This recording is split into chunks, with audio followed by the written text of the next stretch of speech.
wabarakatuh. Perkenalkan, nama saya Andi Olivia Amalia dengan NIM 4524091029, kelas C, Fakultas Psikologi, Universitas Bosowa. Baiklah, pada pertemuan kali ini saya akan mempresentasikan materi tentang menjadi mahasiswa yang berpikir logis, kritis, inovatif, kreatif, memiliki rasa ingin tahu, dan mencintai ilmu. Manusia mempunyai kelebihan dari makhluk-makhluk lain karena ia mempunyai kelebihan untuk berpikir yang menjadi penuntun baginya ke arah usaha memperoleh kehidupannya, ke arah bantu-membantu masyarakat untuk berbagi usahanya, dan ke arah penciptaan masyarakat yang menyediakan kondisi bagi kerjasamanya. Bahkan ia bisa melihat hal-hal gaib, hal yang tidak tampak, dan hal-hal yang akan mendatang. Berpikir itu disebabkan oleh karunia Tuhan kepada kita berupa otak. Dengan otak ini, manusia dapat dibedakan dari makhluk-makhluk lain seperti hewan dan tumbuh-tumbuhan. Jadi, kalau otak ini sudah tidak bertugas sebagaimana mestinya, sudah tidak dipergunakan sebagaimana mestinya, maka keistimewaan yang dimiliki seseorang itu akan menjadi lenyap dan tidak berarti sama sekali, dan tidak pula akan bertugas sebagai pendorong kemajuan masyarakat atau keluhuran dalam kehidupan ini. Berpikir adalah suatu gejala mental yang bisa menghubungkan hal-hal yang kita ketahui. Ia merupakan proses dialektis.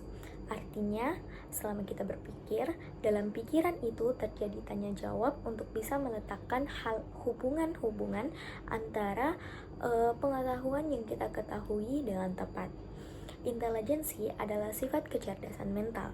Dengan intelijensi, seseorang bisa membedakan mana yang pintar dan mana yang bodoh, mana yang cepat dan mana yang lambat, dan ada pula intelijensi yang tinggi dan ada yang rendah.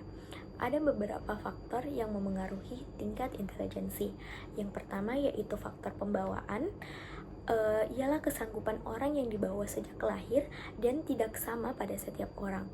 Yang kedua yaitu faktor kematangan, ialah muncul suatu daya mental yang kemudian berkembang dan mencapai puncaknya. Yang ketiga yaitu faktor pembentukan, yaitu faktor yang memengaruhi perkembangan intelijensi. Yang keempat, faktor minat, ialah motor penggerak intelijensi. Kreatif berarti menciptakan ide-ide baru dan karya baru yang bermanfaat. Pemikiran kreatif adalah pemikiran yang dapat menemukan hal-hal atau cara-cara yang baru dan berbeda dari yang biasa, dan pemikiran yang mengemukakan ide dan gagasan yang memiliki nilai tambah ataupun nilai manfaat. Ingin tahu adalah sikap dan tindakan yang selalu berupaya mencari tahu lebih dalam dan meluas tentang apa yang dipelajari, apa yang dilihat, dan apa yang didengar. Kuriositas atau rasa ingin tahu adalah emosi yang dihubungkan dengan perilaku mengorek secara ilmiah seperti eksplorasi, investigasi, dan belajar. Rasa ingin tahu ini terdapat pada pengalaman manusia dan binatang. Walaupun ingin tahu merupakan kemampuan bawaan makhluk hidup, ia tidak bisa dikategorikan sebagai naluri atau insting, karena ia bukan merupakan pola tindakan yang fixed. Ia lebih merupakan emosi dasar bawaan karena ingin tahu yang dapat diekspresikan dalam banyak cara. Sementara ekspresi insting itu lebih fixed dan kurang fleksibel. Rasa ingin tahu itu umumnya terjadi pada manusia dari sejak bayi hingga tua, walaupun juga dapat dilihat dari spesies binatang. Di dalam otak ini, rasa ingin tahu membuat bekerjanya kedua jenis otak, yaitu otak kanan dan otak kiri. Yang satu adalah kemampuan untuk memahami dan mengantisipasi informasi, sedangkan yang lain adalah menguatkan dan mengencangkan memori jangka panjang untuk informasi baru yang mengejutkan. Ada pula rasa ingin tahu yang mematikan atau disebut dengan morbid curiosity, yaitu apa yang membuat rasa ingin tahu adiktif pada objek yang mematikan atau bersifat kekerasan yang bahkan dapat membuat orang secara fisik maupun emosional itu terluka. Adapun cara yang bisa kita lakukan untuk menumbuhkan rasa ingin tahu kita dalam diri, yang pertama yaitu posisikan diri sebagai orang awam. Yang kedua, jangan malu untuk bertanya. Yang ketiga, selalu berpikiran terbuka. Dan yang keempat adalah gemar membaca. Belajar merupakan kegiatan bebas untuk memuaskan rasa ingin tahu. Tidak heran jika setiap anak mempunyai pengetahuan dan kemampuan yang berbeda-beda. Belajar bisa bagaimana saja.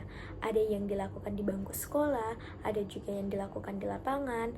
Bagi orang-orang yang cocok untuk mengamati dan praktik di lapangan, belajar yang berhubungan dengan buku mungkin tidak cocok, tetapi bisa jadi orang tersebutlah yang membuat inovasi atau yang membuat penemuan baru. Cinta ilmu adalah berpikir dan bersikap dan berbuat yang menunjukkan kesetiaan, kepedulian, dan penghargaan yang tinggi terhadap pengetahuan. Adapun sebab-sebab untuk memperoleh ilmu pengetahuan adalah dengan membaca, memikirkan alam semesta, dan suka berjalan-jalan melihat hal-hal yang ada di bumi. Ketiga sebab inilah yang paling banyak memberikan pelajaran kepada manusia, sehingga ia dapat memperoleh ilmu yang soleh, yang benar, serta pengetahuan yang bermanfaat.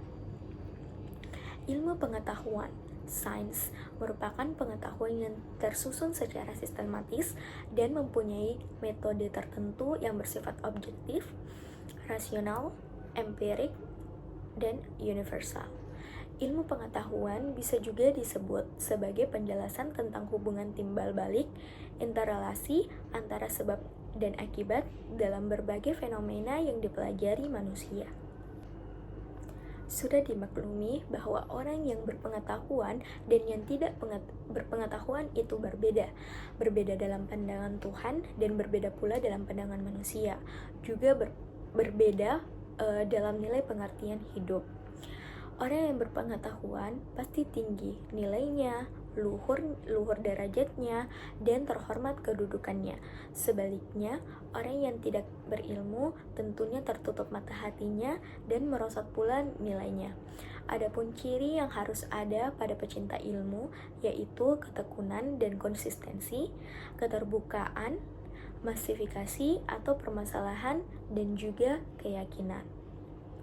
Ilmu pengetahuan itu membahas know what and know why, yang dibangun melalui konsep-konsep logis mengenai alam dan perilakunya, termasuk manusia.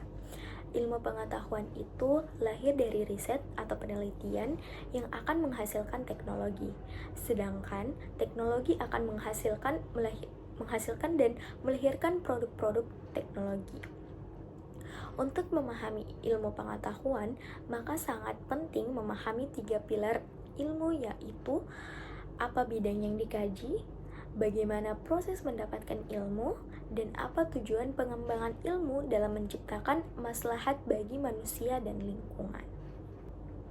Adapun keutamaan menuntut ilmu dalam Islam, yaitu yang pertama akan diangkat derajatnya oleh Allah Subhanahu wa Ta'ala, yang kedua menjadi hamba yang disayangi dan dirindukan oleh Allah Subhanahu wa Ta'ala, yang ketiga memiliki keutamaan di atas seorang ahli ibadah, kemudian yang keempat memudahkan jalannya untuk menuju surga.